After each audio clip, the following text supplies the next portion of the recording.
بسم اللہ الرحمن الرحیم اللہم صلی علی سیدنا و نبینا مولانا محمد ماد الجود والکرم وعلی آلہ وآلہ وسلم صلاۃ و سلام علیک یا رسول اللہ۔ میرے پیر و مرشد امام المناظرین غیظ المنافقین مظہر اعلیٰ حضرت سرکار شیر بیس سنت رضی اللہ تعالیٰ عنہ کے والدین شیر بیس سنت حضرت مولانا ہدایت رسول صاحب رحمۃ اللہ علیہ رامپوری کے مرید تھے۔ پورا گھرانہ الحمدللہ سنی صحیح العقیدہ تھا۔ ابتدائی تعلیم کے لیے آپ کے والدین نے آپ کو مدرسہ فرقانیہ میں داخلہ دلایا۔ لکھنؤ میں مدرسہ فرقانیہ جس کے بانی حضرت مولانا عین القضا صاحب رحمۃ اللہ تعالیٰ علیہ جو سنی صحیح العقیدہ تھے، ان سے کسی نے پوچھا تھا کہ کچھ لوگ میلاد شریف کی محفلوں میں آتے ہیں، تقریر کر کے چلے جاتے ہیں، صلاۃ و سلام نہیں پڑھتے ہیں، تو آپ نے فرمایا کہ ایسے لوگوں کو میلاد شریف کی محفلوں میں بلانا نہیں چاہیے، اور اگر آ جائیں تو انہیں لات مار کے بھگا دینا چاہیے۔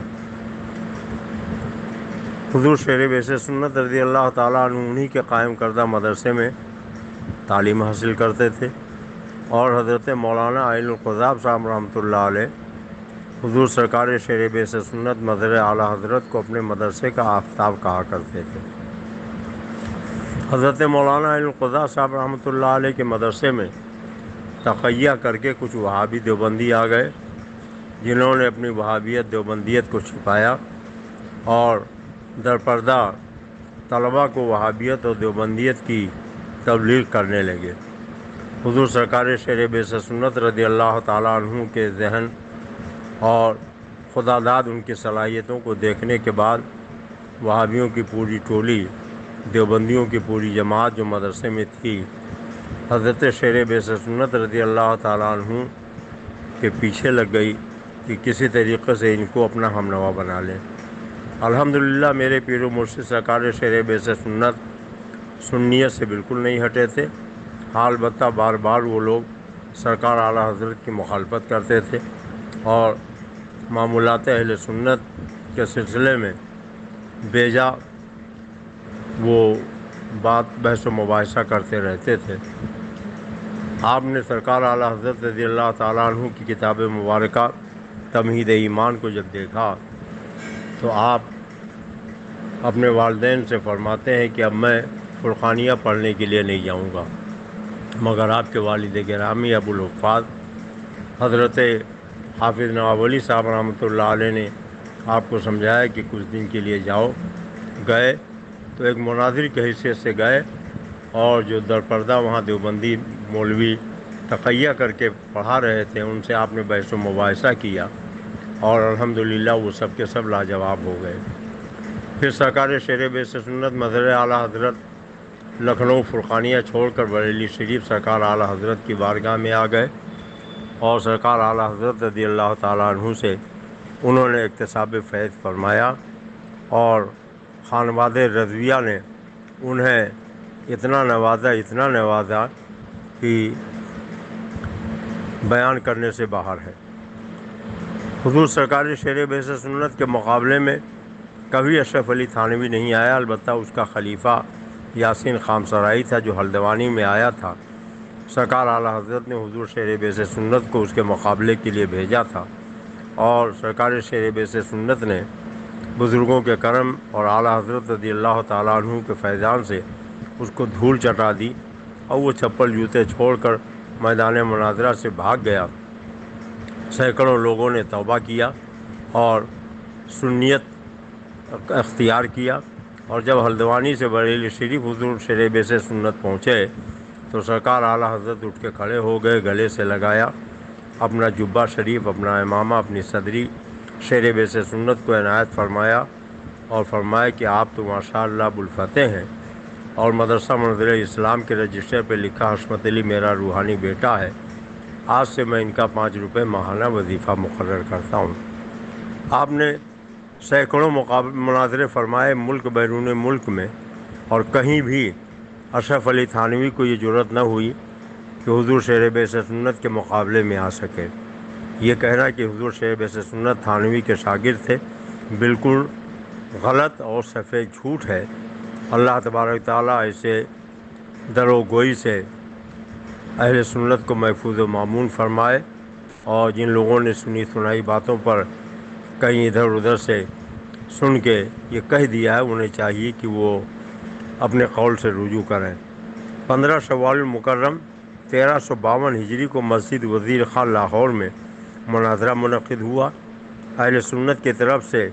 وہ علماء حاضر ہوئے جو اس وقت اہل سنت و جماعت کے دل و دماغ اور روح و جان کی حیثیت سے جانے پہچانے جاتے تھے، جبکہ دوسری طرف سے دیوبندیوں کا سرغنہ مولوی اشرف علی تھانوی اور اس کی پوری ذریت آنے والی تھی۔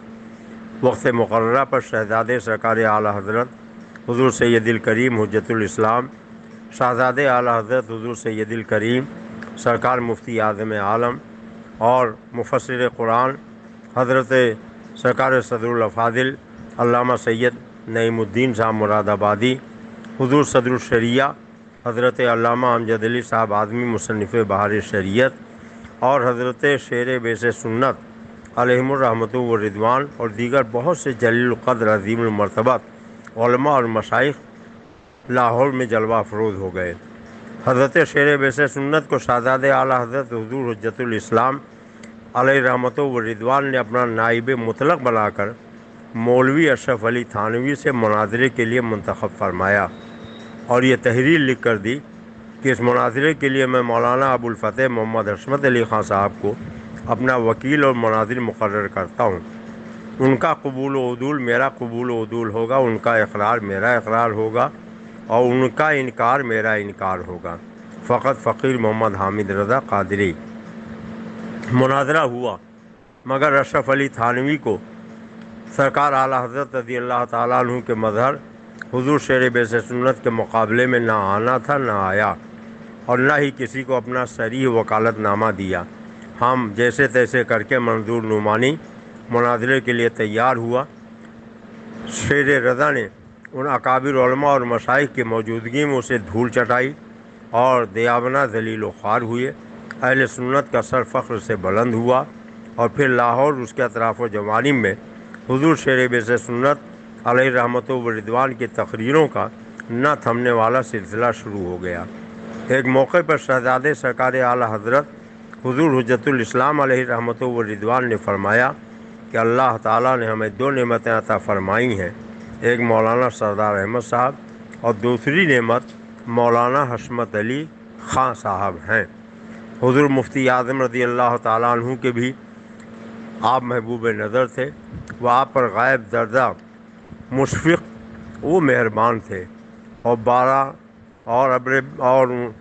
حد درجہ اعتماد فرماتے رہے۔ ایک مقام پر آپ نے اپنے اعتماد کلی کا اظہار ان الفاظ میں کیا کہ میں تم سے سچ کہتا ہوں 100-150 مولانا باہم مل کر بھی وہ کام نہیں کر سکتے جو اللہ اور رسول کے فضل و کرم سے اکیلے مولانا حشمت علی کر لیں گے۔ حضور شیر بیس سنت رضی اللہ تعالیٰ عنہ کو اشرف علی تھانوی کا شاگرد بتانا یہ انتہائی بیجا جسارت ہے، اور اللہ تبارک تعالیٰ حق قبول کرنے کی توفیق عطا فرمائے، اور جن لوگوں کا یہ وہم و گمان ہے وہ اپنے اس قول سے رجوع کریں، توبہ کریں، اور آئندہ بغیر تحقیق کے کوئی بات نہ کریں۔ حضور شیر بیس سنت کو اعلیٰ حضرت کے خانوادے کی کس قدر سرپرستی حاصل تھی، اس کا اندازہ آپ اس سے لگائیں کہ ہر شخص کی شادی اس کے ماں باپ یا عزیز و اقربا طے کرتے ہیں، لیکن شیر بیس سنت کے رشتے کے لیے جب وقت آیا تو حضور حجت الاسلام نے شادی طے کی، اور سرکار حجت الاسلام سرکار مفتی اعظم حضور سید العلماء اور اکابر علماء اور مشائخ آپ کی بارات لے کر بریلی شریف سے پیلی بھیت شریف آئے، شادی ہو گئی، اور حضور شیر بیس سنت کے وصال کے بعد بھی اکابر علماء اور مشائخ اس حشمتی میں آتے رہے۔ بحرالعلوم حضرت علامہ مفتی عبدالمنان صاحب اعظمی علیہ رحمۃ والرضوان ایک واقعہ تحریر فرماتے ہیں کہ ایک مرتبہ اس حشمتی کے موقع پر میں حضور مفتی اعظم کے ساتھ تھا، وہ شیر بیس سنت کے اس حشمتی میں آئے، اور اس حشمتی کے بعد کئی دن تک سرکار مفتی اعظم پیلی بھیت شریف میں حضور شیر بیس سنت کے گھر پہ قیام فرماتے تھے، چنانچہ حسب معمول قیام فرمایا۔ آنگن میں حضور مشاہد ملت عارف باللہ نے سرکار مفتی اعظم کے لیے ایک تخت بچھایا، اس پہ قالین لگائی اور تخت کے چاروں طرف قالین ڈال دی جاتی تھی، سارے لوگ وہاں بیٹھ جاتے تھے اور سرکار مفتی اعظم ہند سے فیض و برکات حاصل کرتے تھے۔ بہرالعلوم حضرت مفتی عبدالمنان صاحب اعظمی علیہ رحمۃ و رضوان فرماتے ہیں کہ ایک مرتبہ اس عصمتی کے موقع پر سرکار مفتی اعظم حسب معمول تشریف لائے اور ان کا بستر حضرت شیر بیس سنت کے دولت کدے پر آنگن میں لگا دیا گیا۔ اتفاق سے کوئی خادم اور کوئی دوسرا اس وقت وہاں موجود نہیں تھا۔ میں نے موقع غنیمت جانا اور آگے بڑھ کر سرکار مفتی اعظم کے میں پیر دبانے لگا۔ بہرالعلوم حضرت علامہ مفتی عبدالمنان صاحب علیہ رحمۃ و رضوان فرماتے ہیں کہ میں نے دیکھا کہ سرکار مفتی اعظم جب لیٹے تو داہنی کروٹ لیٹے، اپنے دونوں ہاتھ کو سر کے نیچے تکیہ بنا کے رکھ لیا، پیر تھوڑا سا موڑ لیا۔ اس طریقے سے لیٹنے سے آقائے کریم سید عالم صلی اللہ علیہ وسلم کے نام مبارک کی شکل بن جاتی ہے۔ اور بہرالعلوم حضرت علامہ مفتی عبدالمنان صاحب فرماتے ہیں کہ عام طور پر پیٹھ کے بل لوگ لیٹتے ہیں، جبکہ حدیث شریف میں منع کیا گیا کہ یہ جو پیٹھ کے بل لوگ لیٹتے ہیں، سینہ تان کے لیٹتے ہیں، اس سے مردے کا گمان ہوتا ہے، اور پیٹ کے بل جو لوگ لیٹتے ہیں وہ ہر شخص معیوب سمجھتا ہے۔ سرکار مفتی اعظم سنت کے مطابق لیٹے ہوئے تھے، اور بہرالعلوم حضرت علامہ مفتی عبدالمنان صاحب اعظمی علیہ رحمہ فرماتے ہیں کہ میں اپنے نصیبے پر ناز کرتے ہوئے سرکار مفتی اعظم عالم کے پیر دباتا رہا اور فیض حاصل کرتا رہا۔ عرض کرنے کا مقصد یہ ہے کہ یہ بالکل سراسر سفید جھوٹ ہے کہ حضور شیر بیس سنت اشرف علی تھانوی کے خلیفہ تھے۔ اللہ تعالیٰ ایسے جھوٹ سے ہم سب کو محفوظ و مامون رکھے، اور حضور اعلیٰ حضرت امام اہل سنت کے مظہر عتم شیر بیس سنت کے فیض و برکات سے ہمیں مستفید فرمائے۔ حضور شیر بیس سنت اعلیٰ حضرت سرکار کے ایسے مظہر تھے کہ حضور مفتی اعظم نے بھی ان کو مظہر اعلیٰ حضرت لکھا، اور اکابر علماء اور مشائخ نے بھی ان کو مظہر اعلیٰ حضرت لکھا۔ اللہ تبارک تعالیٰ سرکار شیر بیس سنت کے موجودہ خانوادے کے جو لوگ ان کے طور طریقے سے ہٹ گئے ہیں، انہیں اپنے دادا اور اپنے پردادا کے مشن کو اپنانے کی اور سرکار اعلیٰ حضرت کے مسلک پر چلنے کی توفیق عطا فرمائے، اور راہ حق و صداقت پر انہیں گامزن فرمائے، اور سرکار اعلیٰ حضرت کی سچی عقیدت، سرکار شیر بیس سنت کی سچی محبت عطا فرمائے۔ میں عبدالمصطفیٰ قادری برکاتی رضوی حشمتی رودولی شریف سے بول رہا ہوں۔ السلام علیکم ورحمۃ اللہ وبرکاتہ۔